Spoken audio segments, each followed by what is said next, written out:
नमस्कार मित्रों, कैसे हैं आप सब लोग। उम्मीद है आप बेहतर होंगे।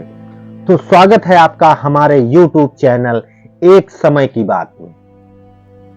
मैं आपका दोस्त, आपका भाई उदयभान सिंह राठौर आज आपके लिए लेकर आया हूं बहुत ही रोचक और सुंदर कहानी, जो विक्रम और बेताल की कहानियां जो हैं, बेताल 25 की उसका दूसरा भाग है। तो इस कहानी को हम सुनाने से पहले दोस्तों आपसे अनुरोध करना चाहेंगे कि इस कहानी को पूरा सुने, पूरा देखें, जिससे आपको इसका अंत में जो राजा विक्रमादित्य उसका उत्तर देते हैं वो आसानी से समझ पाए।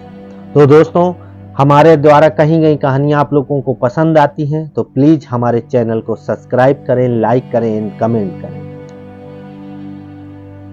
तो इस कहानी जो दूसरा भाग है विक्रम और बेताल का, उसका शीर्षक है कि वह सुंदरी किसे मिलेगी, उसका पति कौन है।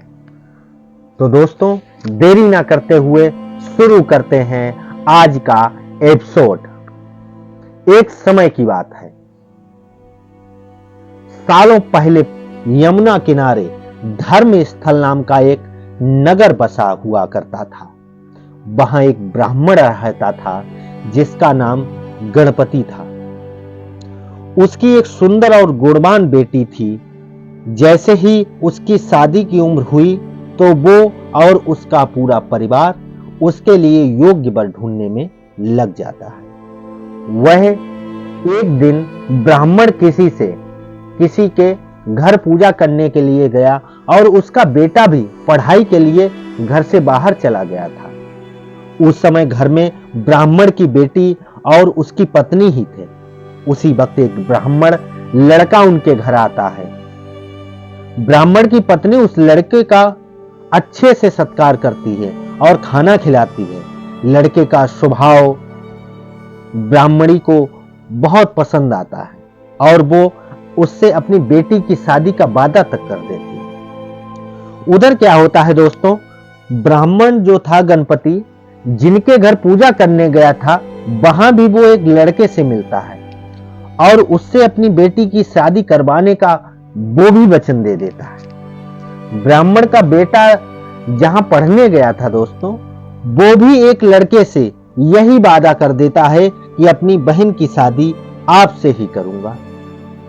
कुछ देर बाद गणपति और उसका बेटा दोनों खुद से चुने हुए लड़के को लेकर घर पहुंचते हैं। दोनों घर में एक और ब्राह्मण लड़के को देखकर चौंक जाते हैं, इसलिए उसकी जो माताजी थी, जो खाना खिलाया लड़का वो भी मौजूद था। जो उनका लड़का था वो भी उस लड़के को साथ में लेकर पहुंच जाता है और जो लड़की का पिता था वो भी उस लड़के को साथ में लेकर पहुंच जाता है। और जब वो तीनों एक दूसरे को देखते हैं तो चौंक जाते हैं। अब सभी इस दुविधा में पड़ जाते हैं कि लड़का एक है और शादी का वादा तीनों ने अलग अलग लड़की से कर दिया है, लड़कों से कर दिया है। अब क्या होगा, लड़की का विवाह किससे कराएंगे। पूरे घर में सब लोग इसी दुविधा में रहते हैं। इसी दुविधा के बीच पड़ोसी उनके घर खबर लेकर आता है कि उनकी बेटी को मोहल्ले में ही एक सांप ने काट लिया है। पूरा परिवार, वो सभी लड़के भागे भागे लड़की के पास पहुंचते हैं, लेकिन तब तक लड़की की मौत हो चुकी होती है।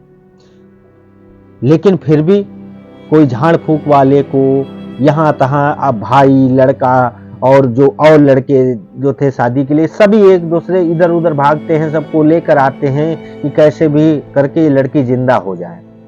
अपनी अपनी तरफ से जिससे जो प्रयास हो सकता था वो सभी करते हैं दोस्तों, लेकिन वो नहीं उठती, वो मौत ही हो जाती है उसकी।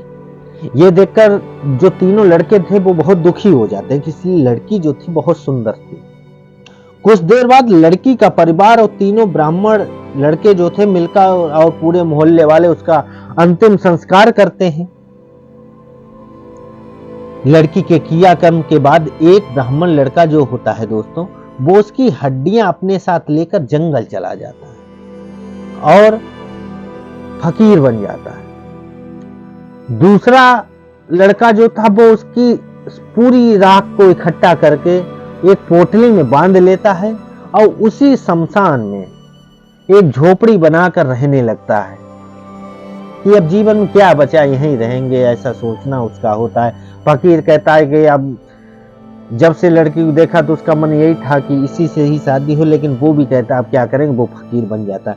जो तीसरा लड़का होता है वो शमशान घाट से निकलकर लड़की के गम में बहुत प्रताड़ित सा हो जाता है। वो देश देश योगी बनने, घूमने, मतलब योगी सा बन जाता है। वो कहता अब हम आसपास ही अपना मांग के भिक्षा खाएंगे, और वो योगी बनकर देश विदेश घूमने लगता है।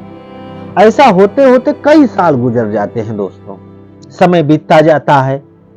एक दिन अचानक योगी बनकर घूम रहा ब्राह्मण किसी तांत्रिक के घर पहुंच गया। ब्राह्मण को घर में देख तांत्रिक खुश हुआ और उसका सत्कार किया। तांत्रिक ने योगी से कुछ दिन अपने घर में ही रहने के लिए कहा। तांत्रिक की जिद देखकर योगी उसके घर में ही रुक गया। एक दिन तांत्रिक अपनी विद्या में बहुत लीन था और उसकी पत्नी सबके लिए खाना बना रही थी। उसी वक्त उनका बेटा रोने लगता है और अपनी मां को परेशान करने लगता है। तांत्रिक की पत्नी से उसे बहुत संभालने की कोशिश की, लेकिन वो बेटा मान ही नहीं रहा था। वो शैतानी करता ही जा रहा था, बहुत ज्यादा शैतानी कर रहा था।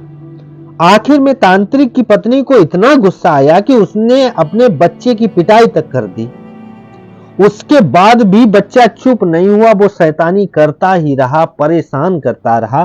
तो उसने उसे गुस्से में आके लड़के को उठा के चूल्हे में डाल के जला दिया। ये सब देखकर योगी ब्राह्मण बहुत नाराज हुआ और सदमे में लगभग चला गया।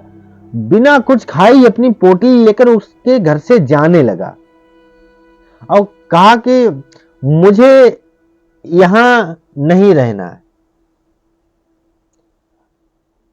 इतने में तांत्रिक आए। योगी से महाराज खाना तैयार है, आप इस तरह गुस्से में बिना खाए यहां से ना जाएं।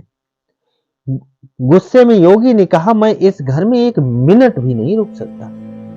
जो आप कहें कि एक मिनट भी रुक जाओ, मैं नहीं रुकने वाला। जहां ऐसी राक्षसनी रहती हो जो अपने लड़के तक को चूल्हे में डाल के जला सकती है, वहां मैं कुछ खा नहीं सकता हूं। इतना सुनते ही तांत्रिक झट से चूल्हे के पास जाता है और एक किताब से एक मंत्र पढ़कर अपने बेटे को जिंदा कर देता है। ये सब देखकर योगी हैरान रह जाता है। उसने सोचा अगर ये किताब मेरे हाथ लग जाए तो मैं अपनी पत्नी को भी जीवित कर सकता हूं, जो वो लड़की थी उसे भी जीवित कर सकता हूं। योगी ये सोच ही रहा था कि उधर तांत्रिक बेटे को जीवित करने के बाद फिर से योगी से खाने का आग्रह करता है। योगी खाना खाता है और वहीं रुक जाता है। अब योगी के दिमाग में बस यही चल रहा होता है कि बस वो किसी तरह से वो किताब हम हासिल कर लें, और सोचते सोचते वो रात हो जाती है। जब खाना खाकर सब सो जाते हैं, आधी रात हो जाती है, तो वो उस मंत्र वाली जो संजीवनी किताब होती है विद्या वाली, तो वो तांत्रिक के घर से सीधे लेके और शमशान घाट पहुंच जाता है, जहां ब्राह्मणी जो लड़की थी उसका अंतिम संस्कार हुआ था दोस्तों। और जब वो जाता है तो देखता है कि एक लड़का तो बाहर रहता ही है, परमानेंट वहीं शमशान में ही रम जाता है। दूसरा लड़का जो फकीर होता है वो भी वहां पे मौजूद होता है। तो शमशान घाट पहुंचता है जहां ब्राह्मण की लड़की का अंतिम संस्कार, वहीं बैठे होते हैं वो दोनों लोग। वो सबसे पहले झोपड़ी बनाकर उसी जगह रह रहे ब्राह्मण को बुलाता है और उसे सारी कहानी सुनाता है। और कहानी सुनने के बाद वो कहता है कि वहां फकीर लड़का भी वो भी मौजूद था, वो भी किसी कारण बस वहां पे आया था। फकीर ब्राह्मण जब दोनों तीनों आपस में मिल जाते हैं और पूरी कहानी का पता होता है, लड़की की हड्डी और राख लेकर आओ। वो कहते हैं कि जो लड़की की हड्डी ले गया था वो हड्डियां लेके आए, और राख तो आपने पोटली बना के रखी ली थी, वो भी लेके आओ, मैं उसे जिंदा करूंगा। तीसरे ने कहा। दोनों ऐसा ही करते हैं। राख और हट्टी इकट्ठा करने के बाद लड़की को जलाई हुई जगह में योगी ब्राह्मण जो था वो किताब, संजीवनी किताब जो होती है, उसे खोलकर मंत्र पढ़ता है और लड़की दोस्तों जिंदा हो जाती है। ये देख तीनों ब्राह्मण जो होते हैं खुश हो जाते हैं। इतनी कहानी सुनाकर बेताल जो है चुप हो जाता है और कुछ देर बाद राजा विक्रमादित्य से पूछता है कि अब ये बताओ कि वो लड़की अब इन तीनों में से किसकी पत्नी बनेगी, या सही मायने में वो किसकी पत्नी हुई।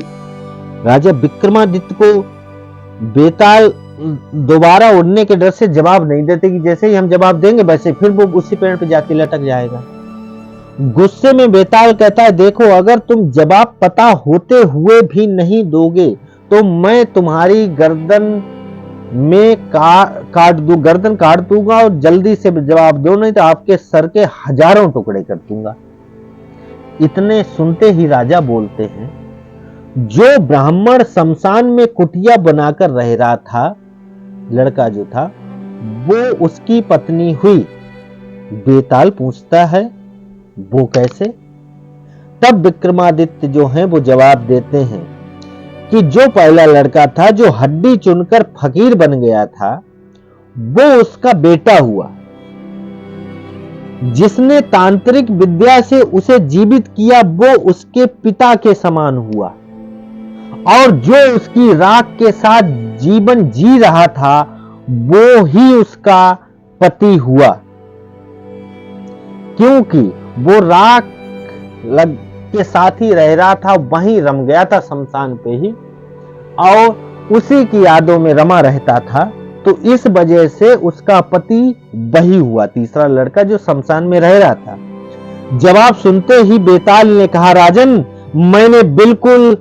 तुमने बिल्कुल सही उत्तर दिया, लेकिन शर्त के मुताबिक तुम्हें मुंह नहीं खोलना था, इसलिए मैं दोबारा उड़ रहा हूं। इतना कहकर बेताल दोबारा घने जंगलों में किसी पेड़ में जाकर, जो वही पेड़ था उसी पे दोबारा लटक जाता है, और राजा विक्रम उसे पकड़ने के लिए फिर उसके पीछे भागने लगते हैं। तो दोस्तों यही सिलसिला चलता रहता है। राजा जवाब दे देते हैं, इसलिए शर्त के अनुसार बेताल फिर वहीं उसी पेड़ पे जाता है। फिर राजा जाते हैं पकड़ने के लिए। तो दोस्तों ये जो कहानी थी, इससे सीख यही मिलती है कि चतुराई और बुद्धि से बड़ी समस्या को भी हल किया जा सकता है। तो दोस्तों हमारे द्वारा कही गई कहानी आपको कैसी लगी, कमेंट करके हमें जरूर बताएं, जिससे हमारा मनोबल और बढ़े, हम आपके सामने और अच्छे से कहानी पेश करने की हिम्मत रखूं।